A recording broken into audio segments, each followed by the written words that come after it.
What's up, guys? Welcome back to the channel. We're taking a look at Space Marine 2 again here on the Steam Deck, and I'll probably take a look on the other devices as well, because we got the 5.0 update bringing new features and gameplay improvements, but more importantly some performance improvements and in-game frame generation, which is a big one I've been waiting for. So FSR 3, I believe 3.1, and in-game frame generation. So let's get into it and we'll take a look here at the update. As far as the settings, they're similar to what we had before. It doesn't say FSR 2 anymore, it's FSR because we have been updated.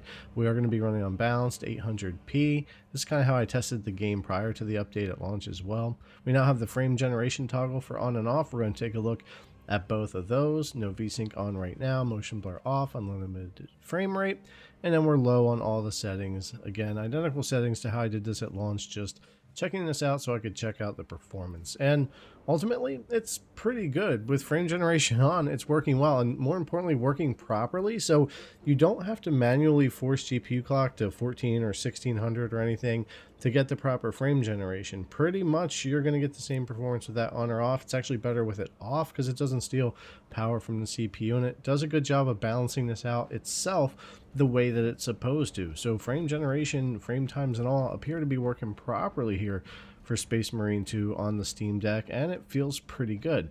Compared to no frame gen on, you'll see very similar performance to what we had before the update. There are some more improvements to performance, maybe a little bit of smoothness here and there, a couple FPS, but I don't notice much. The big gain here is the in-game frame generation that we have here, which other games have brought, like Black Myth Wukong and others that really have brought another level of being able to play the game on devices like this, be it the Steam Deck or others. And I'm taking a look at some side-by-side stuff here with frame gen on and off. Even with a lower base FPS, it does a really good job, and I'm not getting a bunch of ghosting or smearing or anything. And ultimately, I would say input latency doesn't feel too bad. You're always going to feel some type of input latency when it comes to having frame generation, but they've done a really good job of minimizing this in recent updates, and it feels pretty good here in Space Marine 2 as well. And again, getting all the way down into the 20s here on FPS, which we know from launch there are areas that run pretty rough, but the frame generation's doing a decent job of bringing that frame rate up and not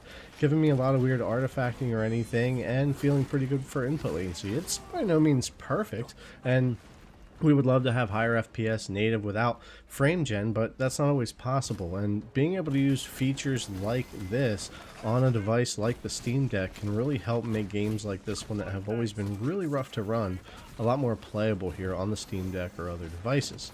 And even other areas of the game that run better, which we'll take a look at, benefit quite well from the frame gen too.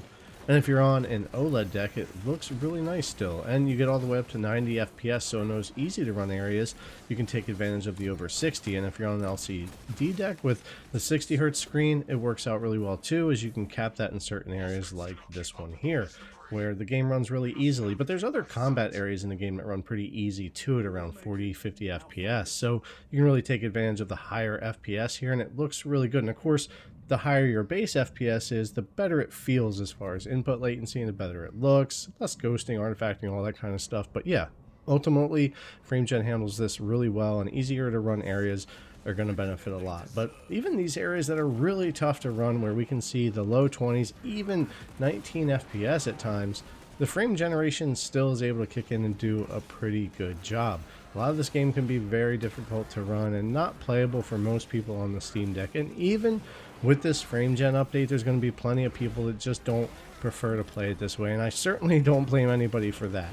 But I am happy to see this update, and I always like to see features like this, like in-game frame generation, work properly here and actually do a decent job of actually kind of making the game a good bit more playable than it was at launch. And again, I'll be testing this out on the other more powerful devices as well, like Legion Go and Ally X, because I think they're going to benefit really well from the in-game frame gen and make this a really nice higher FPS experience there. But here on the Steam Deck, I think it still did a pretty good job with this update of kind of smoothing out some of the performance stuff, fixing a lot of the gameplay things, bringing some features, and more importantly, giving us the in-game frame generation and updating the version of FSR that we have. I think it did help here on the deck.